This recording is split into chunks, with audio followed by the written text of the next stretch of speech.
اعوذ باللہ من الشیطان الرجیم بسم اللہ الرحمن الرحیم class 9th subject Urdu topic خاکہ کے سوالات جو میں نے آپ کو خاکہ پڑھایا ہے نذیر احمد کی کہانی کچھ میری کچھ ان کی زبانی سوالات ہے اس لیسن کے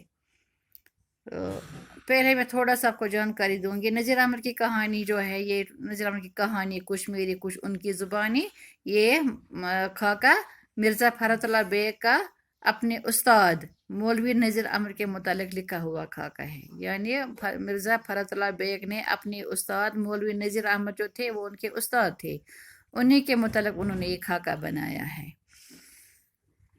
اب اس کا پہلا سوال ہے اس لیسن کا پہلا سوال نذیر احمد کی شخصیت کے دلچسپ پہلوؤں کو اپنے الفاظ میں لکھیے۔ پہلے ان کا حلیہ ہم دیکھیں گے وہ کیسے تھے۔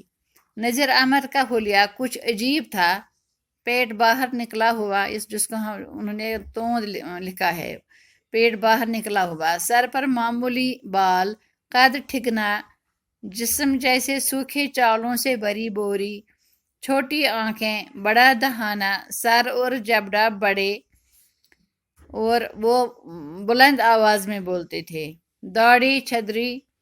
اس کے علاوہ وہ اس کا حلیہ ہے۔ اب اس کا نیچر کیسا تھا؟ اپنی محنت پر فخر کرتے تھے، وہ مزاحیہ باتیں کرتے ساتھ ہی اپنی عمر کا خیال بھی ضرور رکھتے تھے۔ یہ ہے ان کے دلچسپ پہلو۔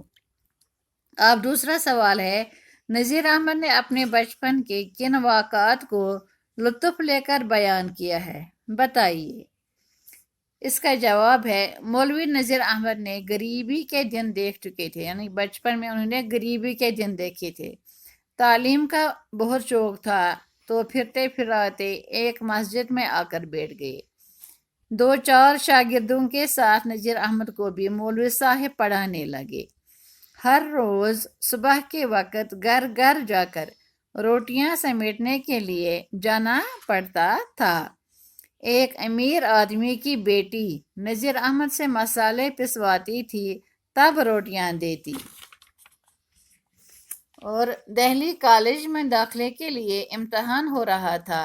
نذیر احمد اچانک وہاں پہنچ گئے، دکم پیل میں گر پڑے تو امتحان لینے والے کی نظر ان پر پڑی، اپنے پاس لے چلا اور امتحان لیا تو امتحان میں کامیابی حاصل کر کے کالج میں ان کا داخلہ مل گیا اور وظیفہ بھی منظور ہوا۔ مسجد کے مولوی صاحب حیران بھی ہوئے اور خوش بھی۔ یہ ہے دوسرے سوال کا جواب۔ اب تیسرا سوال ہے نذیر احمد کے ساتھ پڑھنے والوں میں کون کون سے ادیب شامل تھے؟ سر سید احمد خان، منشی ذکاء اللہ اور پیارے لال، یہ ان کے پڑھنے والوں میں شامل تھے۔ اب اس کا چوتھا سوال نذیر احمد نے آج کل کی تعلیم کی کون کون سی خامیاں بتائیں؟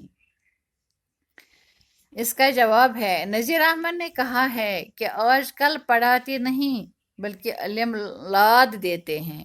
کہتے ہیں کہ میرے زمانے میں صرف ایک مضمون پڑھایا جاتا تھا مگر اس میں کامل کر دیا جاتا تھا۔ یہ اس کا ہے چوتھا سوال۔ پانچواں سوال اس سبق میں جہاں مزاحیہ انداز اختیار کیا گیا ہے اس کی نشاندہی کیجیے۔ جواب ہے اس کا مولوی صاحب کا حلیہ بیان کرتے کرتے پوری طرح مزاحیہ انداز اختیار کیا گیا ہے۔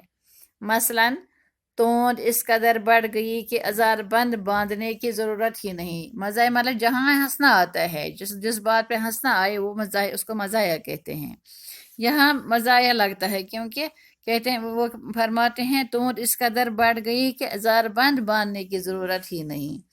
اسی طرح ایک اور بات کہی کہ اسی طرح مسالہ پسوانے والی لڑکی کے بارے میں نذیر احمد کہتے ہیں کہ تم سمجھے بھی یہ لڑکی کون تھی؟ میاں یہ لڑکی وہی تھی جو بعد میں ہماری بیگم صاحبہ ہوئی۔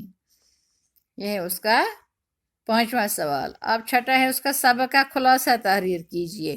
یہ آپ خود بھی لکھ سکتے ہیں۔ تو اس کے بعد ہے 7واں سوال، اس سبق میں جو محاورے استعمال ہوئے ہیں انہیں تلاش کر کے لکھے۔ اس میں کچھ محاورے آئے ہیں تو میں نے کچھ لکھے ہیں، آپ خود بھی ڈھونڈ سکتے ہیں، اس کے علاوہ بھی مت ہوں گے۔